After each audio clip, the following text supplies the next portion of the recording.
2 games with Boston, then 2 with Washington. For the Flyers, it's a chance to show they can play with the East Division heavyweights. A chance, in fact, to show they are one of the heavyweights.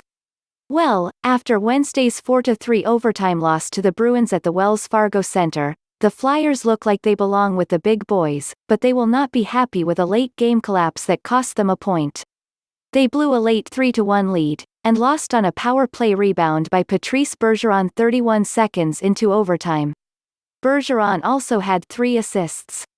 The Flyers 7-2-2 allowed 3 power play goals in the last 8 minutes, 26 seconds, including the overtime. Penalties to Nic Aube-Kubel, closing his hand on the puck, Kevin Hayes, a questionable hooking call, and Scott Laughton interference, opened the door for the Bruins. We gave an opportunity for their top players to step on the ice, coach Alain Vigneault said. They're elite players and they found a way to make a difference in the game. Sign up to receive Flyers news and analysis in your inbox every Tuesday during the off-season.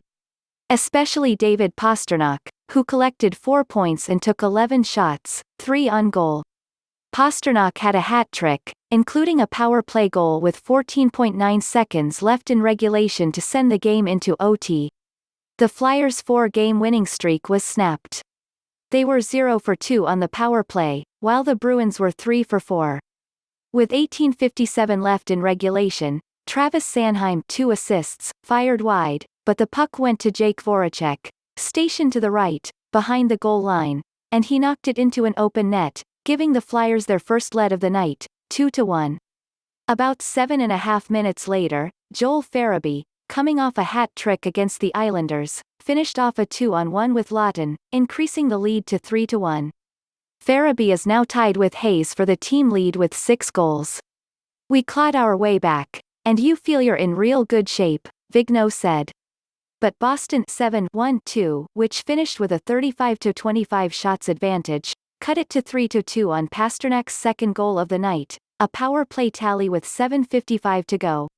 Late in the second, Hayes, whose miscue a few minutes earlier nearly led to a Boston goal, knotted the score at 1-1 when he took a cross-ice feed from Sanheim and beat Tuukka Rask with 4:31 left in the period. Hayes, a Boston native, one-timed the pass from deep inside the right circle. About 3.5 minutes earlier, Ritchie took the puck away from Hayes and went in on a shorthanded breakaway but was denied by Carter Hart, who stopped 20 of 21 shots in the first 2 periods. The only shot he didn't turn aside was a fluke goal that caromed off teammate Ivan Provorov. After an inartistic, turnover-plagued first period, the Flyers were more aggressive, better with the puck, and had their forecheck working in the second period. They came out and scored on their first shift and you never want that to happen, Hayes said. But I thought we handled it pretty well.